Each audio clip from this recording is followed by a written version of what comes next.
Rajapeth police स्टेशनच्या हद्दीत वैभव कॉलनीमध्ये शंकरनगर या ठिकाणी निलिमा संजय खरबडे नावाच्या महिला राहत होत्या।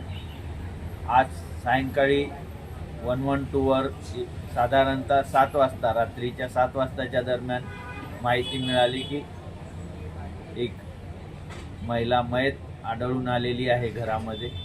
जेव्हा पोलीस या ठिकाणी आली आणि खात्री केली तर ते मर्डर झालेलं आहे आणि यामध्ये सध्या राजापेठ पोलीस स्टेशन तसेच क्राईम ब्रँच या आरोपीचा शोधासाठी प्रयत्न करत आहेत।